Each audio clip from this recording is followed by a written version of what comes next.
Assalamualaikum warahmatullahi wabarakatuh.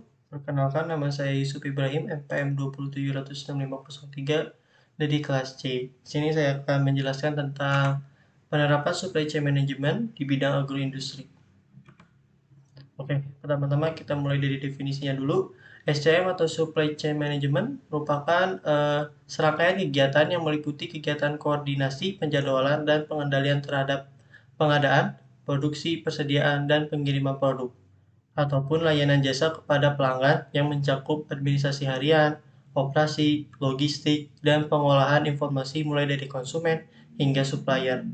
Jika kamu masih bingung apa itu SCM, secara lebih singkat, SCM adalah mekanisme yang mengkoordinasi atau menghubungkan pihak-pihak yang bersangkutan dalam proses berubahnya sebuah bahan baku menjadi sebuah produk, ya, atau bisa diilustrasikan sebagai ini, yang digambar dari bahan baku atau raw material hingga sampai ke konsumen gitu ya. Oke. Nah, contoh penerapan dari supply chain management. Oke, pertama-tama di sini saya memasukkan salah satu contohnya di suatu perusahaan PT Madu Baru. Nah, PT Madu Baru ini yang berlokasi di daerah Kabupaten Bantul, Provinsi Daerah Istimewa Yogyakarta, merupakan usaha pokok PT Madu Baru dengan potensi dan peluang pengembangan usaha yang potensial, masih memiliki kesempatan tumbuh dan berkembang menjadi perusahaan agroindustri yang berbasis tebu dan dikelola secara profesional dan inovatif, menghadapi persaingan bebas di era globalisasi dengan petani sebagai mitra sejati. Aktivitas supply chain management di PT Madu Baru berawal dari perencanaan bahan baku yang dilakukan oleh bagian Bina Sarana Tani. Kemudian dilanjutkan ke bagian fabrikasi untuk merencanakan jalannya produksi. Setelah perencanaan dilakukan, kemudian proses produksi ditangani oleh bagian fabrikasi dan hasil produksi disimpan di gudang. Nah, permasalahan yang timbul adalah mengenai perencanaan bahan baku tebu. Terjadi ketidaksinkronan antara rencana dan implementasi, yang mengakibatkan jumlah tebu yang dipanen tidak sesuai dengan perencanaan. Pada bagian gudang, belum adanya pengaturan sistem informasi tentang keluar masuknya barang dari gudang. Sistem yang dibangun masih berdiri sendiri-sendiri sehingga belum terintegrasi dalam data bagian yang lain. Belum adanya perencanaan sistem informasi atau teknologi informasi yang dapat membantu dalam proses SCM. Nah, melihat dari latar belakang permasalahan yang muncul, diperlukan adanya perancangan sistem informasi dan atau teknologi informasi menggunakan konsep supply chain management di PT Madu Baru, guna memberikan masukan untuk peningkatan kinerja. Nah, untuk perencanaannya dapat didukung oleh dua faktor, yaitu komputer dan komunikasi terutama dari pihak-pihak yang terkait.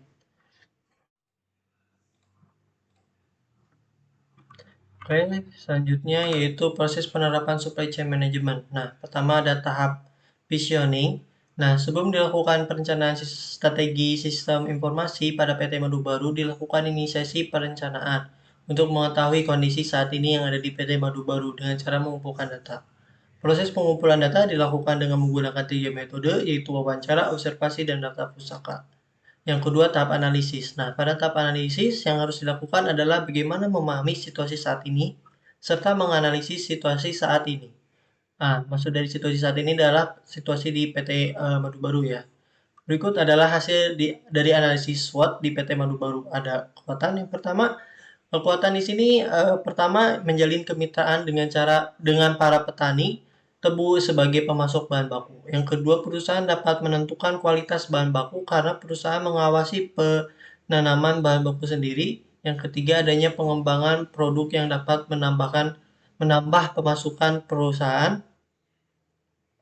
Yang keempat, pengadaan bahan baku sesuai dengan rencana produksi. Yang telah ada. Yang kelima, perusahaan telah membangun sistem informasi di beberapa bidang. Yang keenam, dari segi infrastruktur, PT Madu Baru telah memiliki jaringan LAN.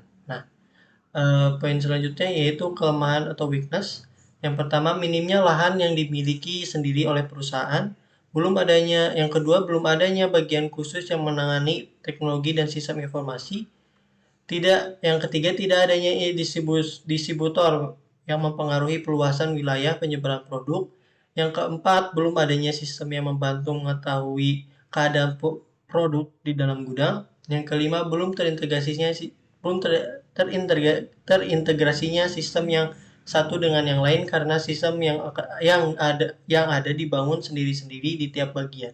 Yang keenam, kurangnya pemanfaatan akan perkembangan teknologi saat ini.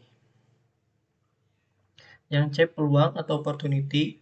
Dengan dukungan sistem informasi yang optimal, arus informasi yang berhubungan dengan SCM dan informasi pendukung proses bisnis dapat berjalan dengan baik dan secara real time dan akurat. Satu-satunya pabrik gula yang masih aktif di Yogyakarta.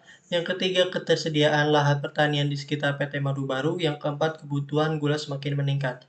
Yang keempat, ancaman atau threat. Yang pertama, tingkat persaingan antar perusahaan gula semakin tinggi. Yang kedua, banyaknya gula impor di pasaran. Yang ketiga, cepatnya perkembangan sistem informasi saat ini.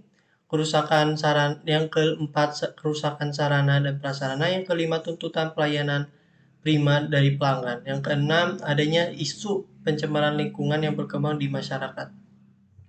Nah, yang selanjutnya yaitu tahap arahan. Pada tahap arah yang harus dipahami yaitu bagaimana mengembangkan visi dan arah sistem informasi perusahaan, serta mengembangkan arah SCM. Di tahap arah akan ditentukan kebutuhan sistem informasi PT Madu Baru dan arah SCM di masa mendatang. Maka dibuat kebijakan perencanaan sistem informasi guna mengimplementasikan perancangan di PT Madu Baru. Penilaian kondisi saat ini serta kebutuhan sistem baru akan dibagi menjadi 3 kelompok, yaitu kelompok data, aplikasi, dan teknologi. Nah, di sini ada pembuatan model. Pertama, arsitektur data. Hal pertama dalam membangun arsitektur data adalah membuat kandidat entitas data. Berikut merupakan daftar kandidat entitas data yang akan dibangun di PT Madu Baru dalam menjalankan fungsi bisnisnya. Bisa dilihat di tabel. Nah, ada arsitektur aplikasi. Tahap awal pembuatan arsitektur aplikasi adalah membuat kandidat daftar aplikasi, kemudian mendefinisikan kandidat aplikasi tersebut. Pengompokan kandidat aplikasi berikut berdasarkan fungsi-fungsi bisnis yang berjalan di PT Madu Baru.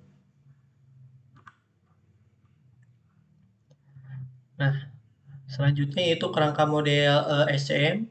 Pada kerangka model SCM, anggota SCM PT Madu Baru disediakan media layanan yang digunakan untuk berinteraksi dengan pihak perusahaan.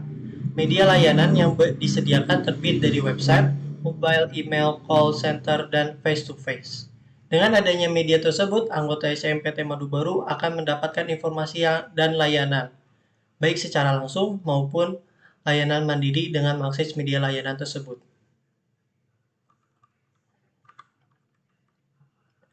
Nah, selanjutnya ada roadmap. Rancangan roadmap berdasarkan model SCM yang telah dibuat. Roadmap ini berisikan prioritas langkah-langkah strategis dan operasional yang akan dilakukan secara bertahap dan berkelanjutan untuk mencapai sasaran. Dengan adanya prioritas ini diharapkan dapat membantu mempercepat pencapaian tujuan dan sarana pembangun sesuai dengan visi dan misi yang telah ditetapkan menggunakan konsep supply chain management. Nah, selanjutnya yaitu uji kelayakan. Pengujian kelayakan dengan cara menjelaskan usulan rencana strategi sistem informasi. Responden yang melakukan uji kelayakan itu berdasarkan hasil studi kelayakan diperoleh presentasi penilaian sebagai berikut. Nah, yang terakhir yaitu tahap rekomendasi. Nah, rekomendasi usulan untuk mencapai roadmap yang diajukan pada PT Madu Baru adalah sebagai berikut. Yang pertama, perencanaan roadmap diimplementasikan ketika perusahaan telah siap dalam hal biaya, SDM, kepemimpinan, dan siap untuk menghadapi kendala-kendala dalam melakukan perubahan. Yang kedua, direktur harus menerapkan kebijakan yang menerapkan rancangan roadmap dengan tegas agar kontrol penerapan roadmap dapat berjalan sesuai dengan rencana. Yang ketiga, direktur harus menjamin sumber daya manusia yang berkompetensi dan berkualitas dalam penerapan roadmap. Yang keempat, adanya pembentukan tim atau bagian yang khusus mengenai pengembangan dan pemeliharaan sistem informasi yang dapat membantu dalam menerapkan roadmap.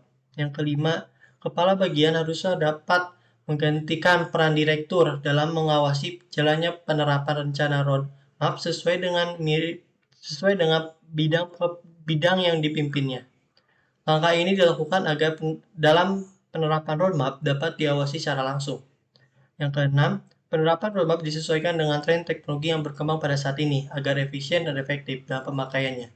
Yang terakhir, yang ketujuh, staf harus ikut serta aktif dalam mengembangkan kemampuannya di bidang teknologi untuk menjalankan hasil perencanaan roadmap. Oke, sekian dari saya. Mohon maaf apabila ada kekurangan. Terima kasih.